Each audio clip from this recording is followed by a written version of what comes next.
Hello everyone, welcome to this session of learning French, and today we are going to do ER ending verbs completely.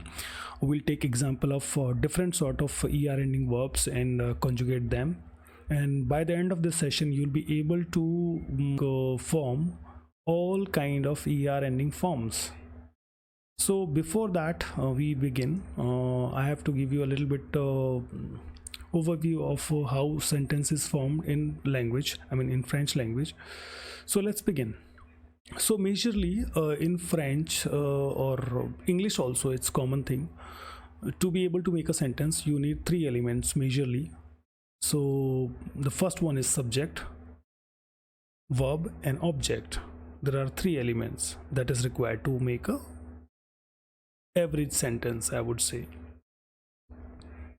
So let's begin with the subjects. So subject can be any person's name, or you can say the pronouns also. So if a noun is replaced by a subject, a subject pronoun, so that is also a subject that is used at the place of subject. So I'll explain first of all. So the first subject is je. So je stands for I, tu stands for you, and it's used in casual language. Il, that is he and she. Nous is for we. And now you can see again vous plural. Now vous plural is used obviously for the plural more than one person, but apart from that it is also used for the singular persons also, like somebody who's single and you just want to give them respect. In that case also you use vous. And the next one is il and elle. So in English it's defined with one word only, they. It's not gender specified in English, but in French it's based on gender. So if there is a group of I would say male bodies, you would use il, and if there is a group of female bodies you would say elle. But if there is a mixed group, suppose there is a group in which you find boys and girls, you will call them il only. Okay, so move on to the verbs now. So French verbs are categorized in different categories depending on the different requirements, but here majorly French verbs are categorized into two categories: regular verbs and irregular verbs. Now what is regular, what is irregular, that we need to understand. So while conjugating the verbs, if a verb follow a particular pattern, verb is called regular verb, and if a verb is not following any pattern, then it's a irregular verb. So for those who don't know what is conjugation, so conjugation is something in which a spelling of a verb written depending on their subjects. So for example, there is a verb, so the spelling with je will be different, tu will be different spelling, with il and il there'll be different spelling. So the change in the spelling as per the subject will be called conjugation. That's it, that's the overview. So let's begin with ER ending verbs now.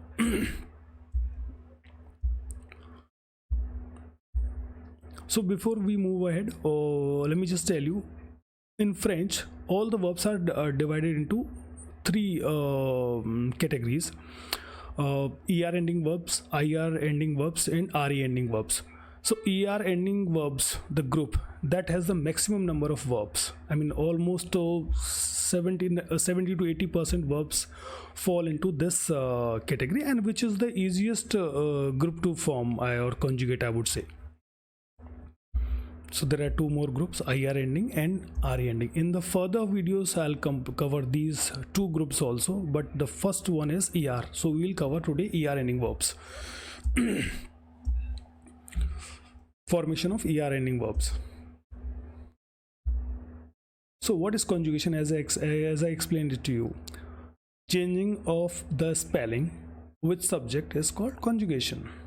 Here is an example of ER ending verb written, habiter. Basically it's one word only, but I've just put a space so that I can explain it to you, that if you remember this ER ending, as I told you that we are doing ER ending verbs, and if I remove this ER, the rest of the part is remaining stem. This is called stem. Just for the conjugation purpose this terminology is used, otherwise there is no use in. So you have to remove just to get a stem of a verb, you have to remove the er, the ending. And that's how we conjugate. So remove this er and get the stem, and depending on the subjects je, tu, ll, there'll be proper suffix e, es, e, ons, ez and ent. Okay, so abit is stem. You can see stem is common in all the I would say in entire conjugation. Abit is a stem, and it is similar in all the subjects, but the differentiator is here e, es, e, ons, ez, ent. So that will change according to the subject, and that is called conjugation. So there is a verb habiter. Habiter means to live. Je habite. There'll be liaison, but for the time being I'm just separating it just to explain to you. J'habite, tu habites, il habite, elle habite, nous habitons, vous habitez, il habite, elle habite. Now if you see, for the beginners it will be very helpful, this point. Habitons and habiter, these two have a different sounds. So if you go with the sound wise or pronunciation wise, there are total 3 pronunciation. 1, 2, 3. This group has one pronunciation only. Like all are pronounced in same way. Habite, habite, habite. Okay. Now, nous habitons on. Vous habitez. And il habite, elle habite. Normally, what we have learned is ent is pronounced or produces sound of on, but that's not the case. Normally, we call the same, like they all 4 of them have same pronunciation. So let's move ahead. I'll take another example of another verb just to understand this suffix thing. So the next verb we have taken is parler. Parler means to speak. So if you have to say, how to say I speak, you would say je parle. Now spelling infinitive form is parler, but you have conjugated. What you have taken is you have removed this er and parler. So er is removed, parl is removed, remaining here, and at the end you have to add e here. The next one is tu parles. You see here ending is es. For ill, third person singular, it is going to be the same as first person. So il parle, elle parle. The next one is nous parlons, nous parlons. Vous parlez, you speak. For plural, obviously. And il parle, elle parle, they speak. As I explain it to you, if there are male bodies, you will use il. If there are female bodies, you will use l. And if there's a mix, you will use il. One more thing, il l has similar pronunciation as il l here. Just because it's extra s is added, it's not pronounced. And in French, most of the time last letters are silent. I'll have separate video for that, like which letter to pronounce, which not to pronounce.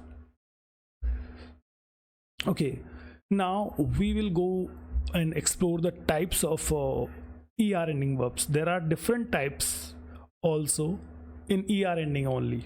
Like let's just explore. So the first type is cer. Now it's er ending, but the phenomenon that there is a c is also added. So whatever is ending with the whichever verb is having c before er, it is applicable to them. So as we have seen that all suffixes are same, but verb those are ending with cer, new conjugation will be different from the normal one. Now what is the difference? If you see the stem of this verb, it is plac, plus. Okay, now here it's plus, but if you see this c, it is little different. So this is called c with sedi, and it always produces the sound of s, or I would say sir sound will be there. So if you read it, because there is a law, If C followed by A or U, the sound comes K. Hard sound will be produced there. So CO will be ko, CA will be ka, and CU will be ku. But just to retain the sound here, the sound is plus. We can't call it placon. So just to retain the sound, C is mentioned, C with sede. This is called sede. This small part with C, this is called sede, and it is always going to produce sound of S sound. The next one is GER ending verbs.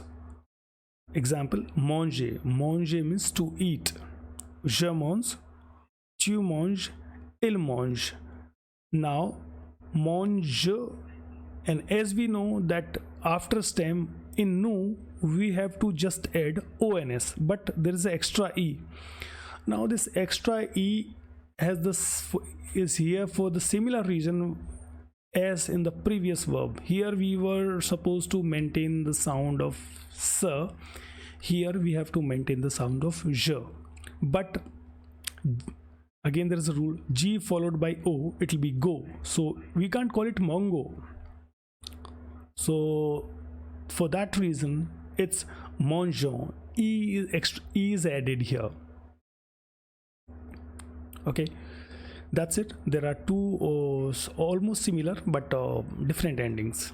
I would say the concept is same.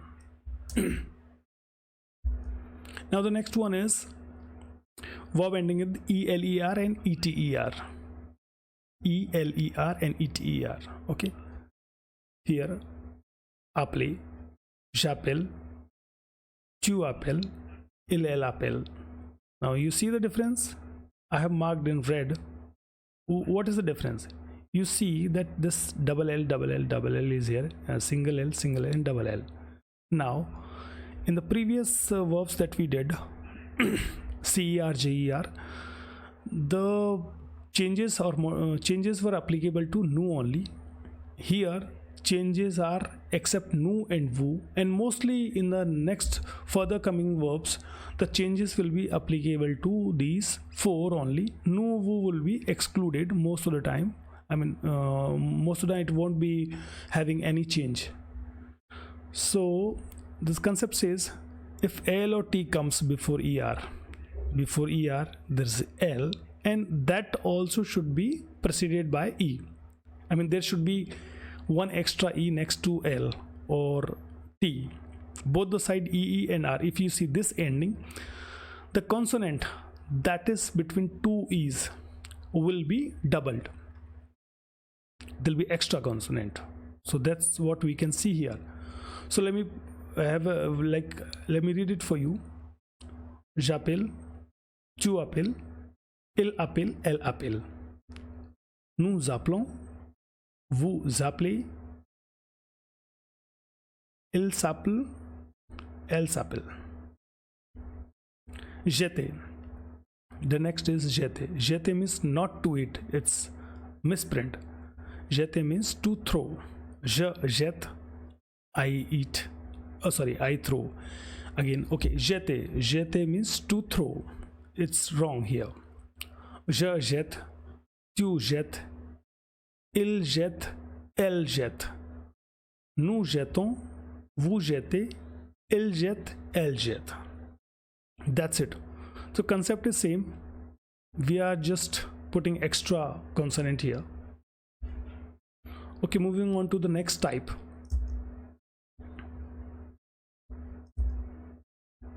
Verbs ending in E plus consonant plus ER. Okay, now this particular rule is applicable to other consonants also, not like previous one. So here there are verbs, some examples. So what will happen is here, so the condition is same. ER ending is there. Before ER ending there will be like consonant, and before that consonant whatever E comes, that will be changed into E with accent grave. This particular part with E, this thing is called grave. So E with accent grave. From right to left, this particular structure is called accent grave. Okay, so let's have an example for that. Acheter. Acheter means to buy. Now change is before consonant e will gets change, and change will be applicable to only je, tu, il, and il again. So first person, second person, third person, and third person plural. Let me read it for you. J'achète, tu achètes, il achète, elle achète, nous achetons, vous achetez, il achète, elle achète. As I told you, the pronunciation is same for these 3 and 3. So you don't have to worry about the pronunciation. It's easy to learn. ER ending is the easiest verb to learn. Okay, the next type is E. So E, earlier what we have seen is here there was simple E before the consonant, right? And here E with accent aigu. So this particular thing is called accent aigu, from left to right. Aigu. So there are some examples. Gérer, to manage. Célébrer, to celebrate. Protéger, to protect. Espérer, to hope. Now change will be same for E, or I could have just make one rule for them, but I prefer to write them separately. So let's take an example. So there's a verb préférer, to prefer. Je préfère, tu préfères. So did you see what is happening here? Same. Before the consonant, the E letter will change. It is with accent aigu, and it will change with the accent grave here. So why to know these all types? Because while writing, it will save your, like, it will make your writing much more better, and you will be more confident in writing, like, because such spelling mistakes, like, numbers are deducted in your exam. So for that it is good to learn all of them. I mean, initial level people don't learn them, but when they reach like after one level, maybe in A2, they try to concentrate on such things, but it's good to remember them from the first level itself. Okay, so let's read this out for you. Je préfère, tu préfères, il préfère, nous préférons, vous préférez, il préfère, elle préfère. I prefer, you prefer. I forgot to write here L, which is il, elle préfère. He prefer or he prefers or she prefers. Nous préférons, we prefer. Vous préférez, you prefer. Plural or for singular if you are giving them respect. Il prefer. That's all. Move on to the next type. Verb ending with the IE, YER. Some examples: aboyer, appuyer, envoyer, essayer. So here you see this Y before ER ending. So this is another type. This Y will turn into I, and it will be applicable, except nu and vous, it will be applicable to all of them. Okay, so je nettoie. Thank you so much. I hope you like the video, and you can comment about whatever you feel and whatever you want to know or whatever you want to learn in French. I'll be happy to answer your questions. Bye bye.